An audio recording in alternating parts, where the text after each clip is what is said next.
we know that LEDs can be a significant problem, and FL41 lens has come to people's attention more recently.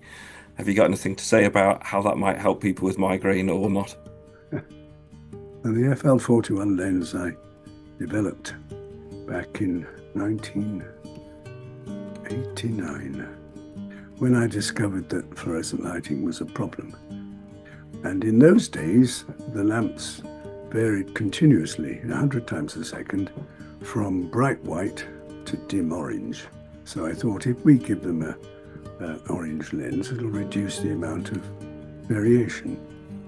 And so we created this lens, and it was trialed in children who had headaches, and it seemed to work better than a blue lens. And that trial is still quoted, even though the children were then exposed to fluorescent lighting that no longer exists, because they'd changed the phosphors on the lighting, and it now goes bright white to dim green most of the time. So those lamps, they're completely different, and the FL41 lens won't reduce the flicker.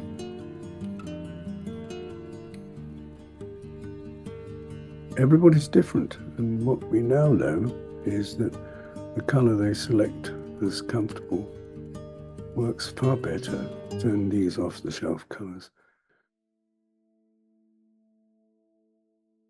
People are very different optometrically and neurologically, and we now know that people who are neurodivergent are very sensitive to sensory stimulation, and we need to take that into account, but there are very large individual differences, and these are also reflected in the colour people choose.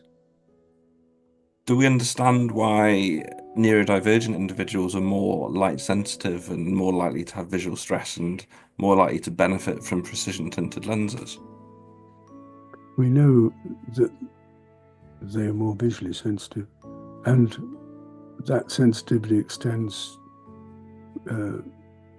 across other modalities. So if you're visually sensitive, you can also be sensitive in the auditory sense as well. Why is a difficult question. In the case of migraine, then we know that in migraine the visual cortex is hyper-excitable. You can show a larger fMRI fold response, a blood oxygenation level dependent response. And I suspect that's also the case in many neurodivergent individuals. And there's also a comorbidity with epilepsy in most of these neurodivergent cases. It's not a strong one, not enough to worry about, but enough to make you suppose that maybe the cortex is more likely to, neural discharge is more likely to spread slightly. And that would give you perceptual distortion and might then give you discomfort. I think there's an increasing interest in neurodivergence and sensory sensitivity that goes with it. And I think the number of people working in that area is now such that we're going to make some substantial advances fairly soon. I hope so.